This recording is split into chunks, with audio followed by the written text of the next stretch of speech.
దేశ సమైక్యత కోసం కనీస వేతనాలు అమలు చేయాలని చెప్పేసి ఎప్పటి నుంచో పోరాడి సాధించినటువంటి 29 కార్మిక చట్టాలని అదే రకంగా కాపాడాలని నిలుపుకోవాలనే ఉద్దేశంతో ఈరోజు మాది జాతీయ కార్మిక సంఘాలు, అట్లానే అసోసియేషన్లు, అట్లానే రాష్ట్ర కార్మిక ఉద్యోగ సంఘాలు, అన్ని ప్రజా సంఘాల ఆధ్వర్యంలో ఈరోజు సూర్యాపేట పట్టణంలో భారీ ఎత్తున ఎర్ర జెండాలు పట్టుకొని మోడీ ప్రభుత్వ పాలనకు వ్యతిరేకంగా, కార్మిక వ్యతిరేక విధానాలకు వ్యతిరేకంగా, కర్షక వ్యతిరేక విధానాలకు వ్యతిరేకంగా, అట్లాంటి వ్యవసాయ కూలీల ఉపాధి హామీ రక్షణ కోసం ఈ రోజు మొత్తం కూడా మన సూర్యాపేట పట్టణం పెద్ద ఎత్తున పికెటిల్లే విధంగా, దద్దరిల్లే విధంగా ర్యాలీ చేయడం అనేది జరిగింది.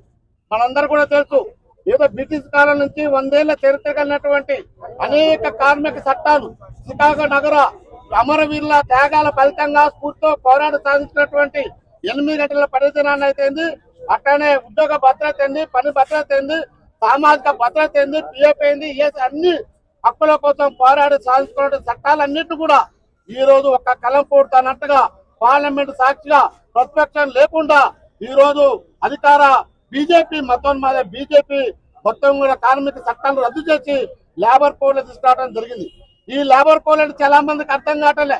లేబర్ కోడ్ అనగానే ఏంటిది, కోడ్లు ఏంది, చట్టం ఏందని చెప్పేసి అంటున్నారు.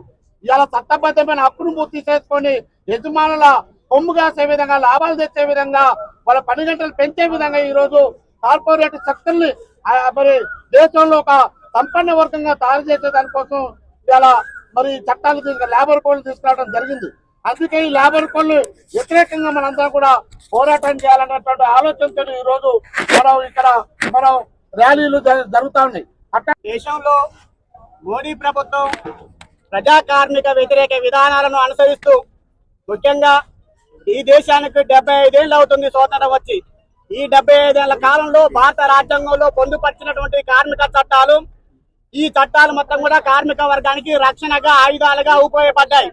కానీ ఈనాడు 2014 నుండి అధికారంలోకి వచ్చినటువంటి మోడీ ప్రభుత్వం వీటన్నిటిని రద్దు చేసి కార్మిక ఆయుధాలుగా ఉన్నటువంటి చట్టాలను మొత్తం కూడా రద్దు చేస్తూ నిరాయుధులుగా ఈరోజు కార్మిక వర్గాన్ని తయారు చేయడానికి 4 లేబర్ కోడ్లు తీసుకొచ్చాయి. ఈ లేబర్ కోడ్లు కార్మిక వర్గానికి మరణ శాసనంగా మారినాయి, ఈ ఉరితాలుగా మారాయి. రేపు కార్మికులు యూనియన్ పెట్టుకొని తమ హక్కుల కోసం, తమ జీతభత్యాల పెంపుదల కోసం యాజమాన్యాలతో, ప్రభుత్వాలతో బేరసారాలు చేసుకుంటే హక్కులను నిరాకరించే విధంగా ఈ లేబర్ కోడ్స్ ముందుకొచ్చాయి. ఈ ప్రమాదకరమైన పరిస్థితులు ఈ రోజు మోడీ ప్రభుత్వం తీసుకొచ్చింది.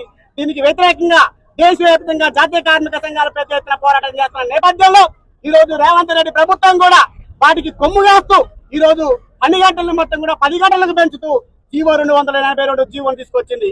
ఇది 10 గంటలు పెంచడం అంటే శారీరకంగా ఇప్పటికే శ్రమజీవులు అనేక ఇబ్బందులు పడుతూ, శ్రమదోపిడికి పాల్పడుతూ వెట్టి చాకరీ చేస్తున్న ఒక నేపథ్యంలో ఈ రోజు రేవంత్ రెడ్డి ప్రభుత్వం లేబర్ కోడ్స్ మద్దతుగా ఈ జీవో తీసుకురావడం చాలా ప్రమాదకరమైనది. తక్షణమే ఈ రేవంత్ రెడ్డి ప్రభుత్వం కూడా ఈ జీవోను రద్దు చేయాలని డిమాండ్. నా పేరు బత్తుల సుధాకర్, నేను ఎస్డబ్ల్యూఎఫ్ నల్గొండ రీజనల్ సెక్రటరీని. ప్రధాన డిమాండ్స్ ఏంటి ఆర్టీసీకి సంబంధించి? ప్రధానంగా ఈ లేబర్ కోడ్లు ఏదైతే కార్మికులు సాధించుకున్న 44 కార్మిక చట్టాలు అవుతున్నాయో వాటిని లేబర్ కోడ్లుగా మార్చి వాళ్ళ ఆర్టీసీని మొత్తం ప్రైవేటీకరించేటువంటి ప్రయత్నం జరుగుతూ ఉంది. దానిలో భాగంగానే ఇప్పుడు మొత్తం ఆర్టీసీలో ఇప్పుడు రాష్ట్ర వ్యాప్తంగా కూడా ప్రైవేటు సంస్థల యొక్క బస్సులు రావడం జరిగింది. దానిలో బస్సు ప్రైవేట్ సంస్థలదే, మరియు దాంట్లో ఉన్న డ్రైవర్ కూడా ప్రైవేటు వ్యక్తే. కాబట్టి మొత్తం ఆర్టీసీ మొత్తం కుదుర్చుకుపోయేటువంటి ప్రమాదం పెరిగి ఉంది. 2019 నుంచి కూడా ఆర్టీసీలో యూనియన్ కార్యకలాపాలను అనుమతించడం లేదు, యూనియన్ యొక్క యాక్టివిటీస్ని కూడా అనుమతించట్లేదు. కాబట్టి ఏదైతే సాధించుకున్న కార్మిక చట్టాలు అయితే ఉన్నాయో లేబర్ కోడ్లని మరి రద్దు చేయాలని, గతంలో ఉన్నటువంటి కార్మిక చట్టాలని పునరుద్ధరించాలని సందర్భం మేము డిమాండ్ చేస్తా ఉన్నాం.